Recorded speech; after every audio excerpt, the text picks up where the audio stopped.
Hi guys, welcome back to my channel. कैसे हो आप सभी लोग। फिर से स्वागत है मेरे नए वीडियो में आपका। और मैंने यूट्यूब में बहुत सारे वीडियोस देखे जहाँ पे मैंने देखा कि कोई भी आपको डिटेल में इंफॉर्मेशन नहीं दे रहा है J1 वीज़ा के बारे में। हर कोई बस ऊपर ऊपर से इंफॉर्मेशन दे देता है, जो कि बहुत सारी इंफॉर्मेशन गलत भी है मैंने देखा।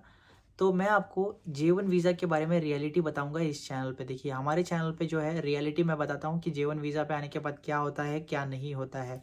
और मैंने खुद J1 इंटर्नशिप की है। 1 साल की इंटर्नशिप मैंने 3 साल पहले कंप्लीट कर दी है और मैं अभी भी यूएसए में ही हूँ। मैंने कैसे एक्सटेंड किया वो किसी और दिन एक वीडियो बनाऊंगा उसके लिए भी। देखिए, मैं जब यूएसए में आया तो मुझे भी कोई बताने वाला था नहीं यहाँ पे कि क्या करना चाहिए और क्या नहीं करना चाहिए। मैंने सारे डिसीजन जो है खुद से लिए। यहाँ पे आने के बाद मुझे पता चल गया बहुत सारी चीज़ें, और मैंने सीखी, मैंने रिसर्च किए क्या क्या कर सकते हैं क्या क्या नहीं कर सकते, कैसे अपना वीज़ा चेंज करना है। मुझे कोई बताने वाला था नहीं। लेकिन जो मुझे अभी पता चल गया है, मैं ट्राई करूँगा ज़्यादा से ज़्यादा कि मैं यूट्यूब से आप सभी को ये चीज़ें जो है पहले इन्फॉर्मेशन दे दूँ, ताकि आप जब यूएसए में आओगे तो एक कदम आगे रहोगे।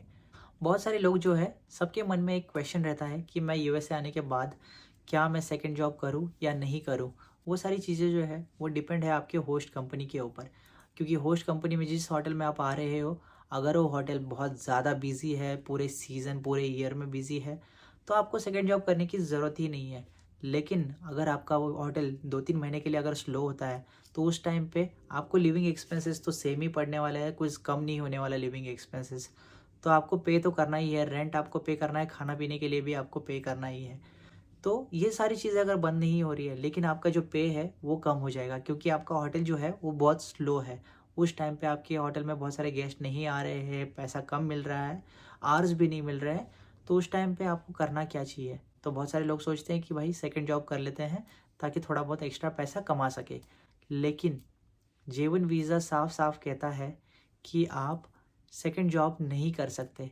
उस वीज़ा के पूरे इन्फॉर्मेशन जब आप निकालोगे, उसमें पता चलेगा आपको कि J1 वीज़ा पे जब आते हो तो सेकंड जॉब करना अलाउड नहीं है। जब आप यूएसए आ रहे हो तो स्पॉन्सर ने आपको बताया है कि आप किस लिए आ रहे हो, और आपके पास पूरा ट्रेनिंग प्लान है।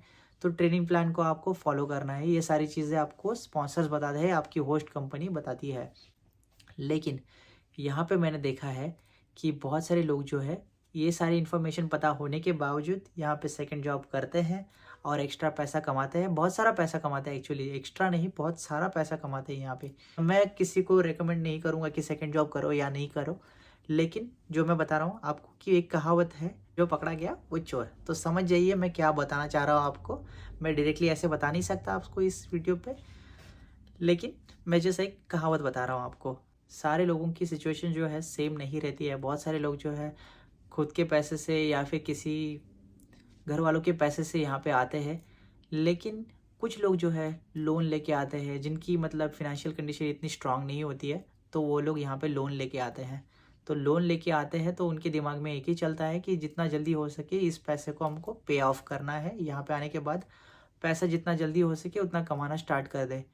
तो यहाँ पे आने के बाद उनको अगर पता चले कि यहाँ पे आपका होटल इतना बिजी नहीं है और आपको इतने आवर्स नहीं मिलेंगे, जैसे कि आपके ट्रेनिंग प्लान पे लिखा है 32 आवर्स या फिर 40 आवर्स लिखा है, लेकिन उतने आपको नहीं मिलेंगे, या फिर आपका पे जो है उतना जितना बताया गया है उतना नहीं मिल रहा है, तो आपको कितनी बड़ी डिसअपॉइंटमेंट होगी। तो उस टाइम पे आपके मन में एक ही चीज़ आएगी कि क्या मैं सेकंड जॉब करूँ। तो देखिए, पार्ट टाइम जॉब मिलना भी बहुत ही यहाँ पे मुश्किल है, क्योंकि हर किसी को चाहिए आपका वर्क परमिट, क्योंकि पार्ट टाइम जॉब ऐसे ही नहीं मिलता है। पार्ट टाइम जॉब के लिए तो बहुत सारी चीज़ें इंपॉर्टेंट है, जैसे कि आपका वर्क परमिट। और आपका J1 वीज़ा पे जब आपको सोशल सिक्योरिटी जो मिलता है, उस पे लिखा रहता है कि valid for DHS authorized only. So अगर आपका वर्क परमिट है तभी वो वैलिड है। तो DHS ऑथराइजेशन मतलब डिपार्टमेंट ऑफ होमलैंड सिक्योरिटी। अगर आपको वो डिपार्टमेंट अलाउ नहीं कर रहा है, वो अगर अथॉरिटी नहीं दे रहा है, तो आप जॉब नहीं कर सकते हो। जब आप यूएसए में जॉब ढूंढने जाते हो तो सबसे इम्पोर्टेंट है आपका वर्क परमिट, और आपके पास वो वर्क परमिट नहीं होता है during the J1 internship. J1 internship के टाइम पे आपको I-94 फॉर्म दिया जाता है और आपको सोशल सिक्योरिटी होता है आपके पास। I-94 और सोशल सिक्योरिटी, इसके वजह से आप वो होस्ट कंपनी में काम कर रहे हो। लेकिन अगर आप कहीं दूसरी जगह पे जाओगे जॉब करने के लिए या फिर कोई भी पार्ट टाइम जॉब ढूंढने के लिए, तो आपको वो लोग मांगेंगे आपका सोशल सिक्योरिटी या फिर आपका वर्क परमिट। वर्क परमिट तो आपके पास होगा नहीं, लेकिन बहुत सारे लोग जो है अलाउ कर देते हैं विद सोशल सिक्योरिटी। अगर आप बड़े सिटीज़ में हो तो आपको जॉब मिलने के 100% चांसेस है, आपको बहुत ही आसानी से जॉब मिल जाएगा। कोई भी इंडियन रेस्टोरेंट हो गया या फिर गैस स्टेशन हो गया या फिर कोई भी हाउसकीपिंग में जॉब, कुछ ना कुछ आपको काम मिल ही जाएगा सेकंड जॉब करने के लिए। लेकिन अगर आप छोटे सिटी में, छोटे टाउन में हो तो वहाँ पे बहुत ही कम अपॉर्चुनिटीज़ है जॉब के लिए, सेकंड जॉब के लिए, क्योंकि आपके पास वर्क परमिट नहीं होता है तो आपको सेकंड जॉब मिलना बहुत ही मुश्किल होता है, स्पेशली छोटे टाउन में, क्योंकि छोटे टाउन में बहुत ही लिमिटेड लोग रहते हैं और बहुत ही लिमिटेड कंपनीज रहती है जो कि अलाउ नहीं करती है विदाउट वर्क परमिट काम करने के लिए। सो वो लोग आपको सोशल सिक्योरिटी के साथ साथ आपको वर्क परमिट भी मांगेंगे। और आपका अगर होटल बहुत ज़्यादा बिजी है, आपको इनफ आवर्स मिल रहे हैं, तो मैं कहूँगा कि रिस्क मत लीजिए। अगर आपको लेनी है तो चुपचाप से करिए काम, किसी को बताइए मत, किसी को, होटल वालों को या फिर होस्ट कंपनी को या फिर स्पॉन्सर्स को पता लगने नहीं दीजिए कि आप सेकंड जॉब कर रहे हो। तो आपके दोस्तों को भी मत बताइए कि आप सेकंड जॉब कर रहे हो। अगर कर रहे हो तो चुपचाप से जाइए जॉब पे, चुपचाप से करिए। देखिए, क्योंकि ऐसा होता है कि बहुत सारी चीज़ें मैंने सुनी है यहाँ पे भी आने के बाद कि लोग सेकंड जॉब जो है करते हैं, लेकिन अपने दोस्तों को या फिर किसी भी ऐसे ग्रुप में या फिर कहीं पे बता देते हैं कि मैं यहाँ पे जॉब कर रहा हूँ, वहाँ पे जॉब कर रहा हूँ। उसके वजह से अगर किसी के मन में आया तो अगर आपके होटल को या फिर आपके स्पॉन्सर्स को बता देगा ये चीज़, तो आपके अगेंस्ट बहुत सारा एक्शन लिया जा सकता है। सो ये सारी चीज़ें हैं, आपको ध्यान रखनी है यूएसए में J1 वीज़ा पे आने के बाद कि अगर आप सेकंड जॉब कर रहे हो तो किसी को मत बताइए। अगर आप नहीं कर रहे हो तो वेल एंड गुड, बहुत ही अच्छी बात है। यूएसए में सारे रूल जो है बहुत ही स्ट्रिक्ट है, स्पेशली ये सारी जो चीज़ें हैं जैसे कि वर्क रिलेटेड, अगर आपको सेकंड जॉब करना है, अगर आपको अलाउड नहीं है तो बहुत ही स्ट्रिक्ट है और बहुत ही मुश्किल है जॉब मिलना छोटे टाउन में। बड़े टाउन में मिलने के बहुत ज़्यादा चांसेस है। तो मैं, अगर आपको सेकंड जॉब करना है तो मेरा रिकमेंडेशन ये है कि आप बड़े टाउन में जाइए, क्योंकि छोटे टाउन में अगर आप आ रहे हो और आपको सेकंड जॉब करना है तो बहुत ही मुश्किल है मिलना।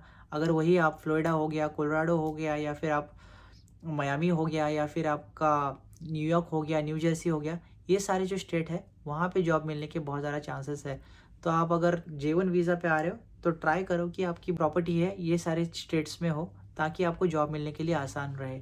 लेकिन अगर आप नहीं करना चाहते सेकंड जॉब, तो मैं कहूँगा कि अगर आप छोटे टाउन में रहोगे तो ज़्यादा पैसा सेव कर पाओगे, क्योंकि छोटे टाउन में लिविंग एक्सपेंसेस जो है बहुत ही कम रहते हैं। सो ये सारी जो इन्फॉर्मेशन थी ये मैंने आपको बताई, सेकंड जॉब करना चाहिए या नहीं करना चाहिए। सो ऐसे इंपॉर्टेंट इन्फॉर्मेशन वाले और भी वीडियोस मैं बनाऊंगा। देखिए, अगर आपको कोई भी इन्फॉर्मेशन चाहिए डिटेल में J1 वीज़ा के रिलेटेड, आपको इस चैनल के सिवा कहीं और नहीं मिलेगी, क्योंकि मैंने भी बहुत सारी वीडियोस देखी है यहाँ पे यूट्यूब पे, लेकिन किसी ने भी इतना डिटेल में वीडियो नहीं बनाया है। तो मैंने ऑलरेडी J1 वीज़ा किया है, इसकी वजह से मैं ये सारी इन्फॉर्मेशन आपको दे पा रहा हूँ। Thank you so much for watching my video. और ऐसी मैं बहुत ही इंपॉर्टेंट इन्फॉर्मेशन वाली वीडियोस आगे भी डिटेल में बनाऊंगा। और अगर आपको वीडियो पसंद आया है तो लाइक, शेयर और सब्सक्राइब करना मत भूलिए चैनल को।